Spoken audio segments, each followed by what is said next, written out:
What the heck? How do I get into this lock? I need to rekey it, but if you look in the back, there's no screw holes. There's no hole to poke here. That's not a hole, that's a dent. How the heck do we get into this lock? Let a locksmith show you what's going on here. This is a Weiser lock. So if you do not have a working key, you have to pick it. Ideally best with a working key. First things first, grab this spindle right here. We're going to pull it out. See how it's spring loaded? Pull that out. We're then going to put in the key right here.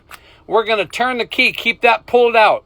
We're going to turn the key at about 3 o'clock or 4 o'clock. This will pop out. So as I turn the key, I'm pulling towards me. So right here, I'm turning it. Now I'm pulling towards me.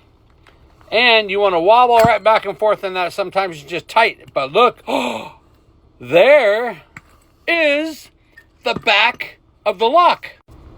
I'm so excited. I can get to the back of the lock now. Let's re-pin this thing now. First things first, we're going to remove this clip. Make sure to hold this clip or all of a sudden you're going to hear a little noise in the van like that. You're going to hear a little noise in the van and it's going to go tink and you'll never find it again. Use the existing key. Let's turn it. Let's get that plug follower in there. Let's get that core out of here and it's fighting back. So see how it fights back like this sometimes, right? Sometimes it fights back. Let me show you why that is not pushing out. Notice the taper on the back of this plug and notice this gap right here. So as we try to push this through, these pins and springs up here want to try to slide down that ramp. They want to try and lock in right here. And this is not a good idea. So let me show you how we get past that. And here is the plug follower that I actually have thinned down. But you can see there's a thickness difference. So let me show you what I do. I put a really thin shim in here. Just like that. And what that does is that takes that little ramp away, that little bevel, and it covers that hole right there.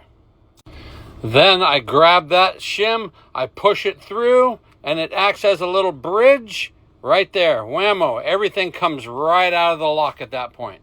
And my favorite part. Okay, now let's get the new keys that we're going to key all this to. Let's put a new key in. And remember, number one thing, do you remember that shear line, right? We have to pin this up and make sure that shear line is flat. If it's flat, then this key will turn. If it's not flat, it won't. So there's pin number 1. Nice and flat. Let's go to pin number 2. Oh yeah, looking good. Okay. Here we go, pin number 3. And if we put the right ones in, again, it's going to be flat like that. Let's go to pin number 4. Oh yeah, just like Mama used to do it. And now let's go to pin number 5. There we go. And again, we're going to put this back in, but remember we have that shim right there. So I'm holding that shim, the backside with my thumb. That way the plug follower moves, but the shim does not yet, right? And there we go, whammo. Perfect. We are all the way through. Let's see if this key now works. Pull that key out. And right here, here's the test. Booyah.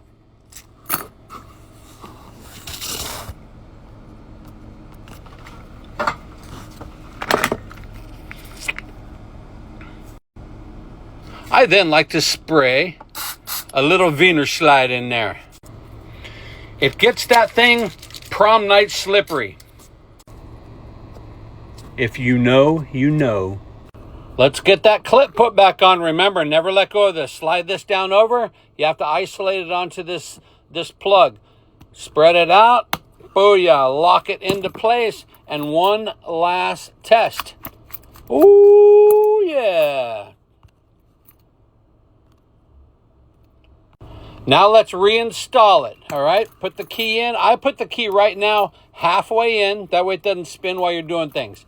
I then pull that spindle out, right? Remember that spring-loaded piece? Pull that guy out. You see where the Bible lines up right there? That's going to be perfect. So here we go. I got that key halfway in. I line up that Bible. As I push in, now I push the key all the way in, and I start turning. And remember, at about 4 o'clock, See how it locked in there? About 4 o'clock, it pushed back in there. Still got the spindle out. Turn it all the way back up top. Now you can go ahead and release that spindle. Pull that key out, and this is all the further that this lock turns.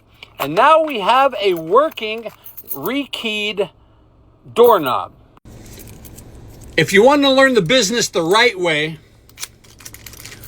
locksmithblueprint.com.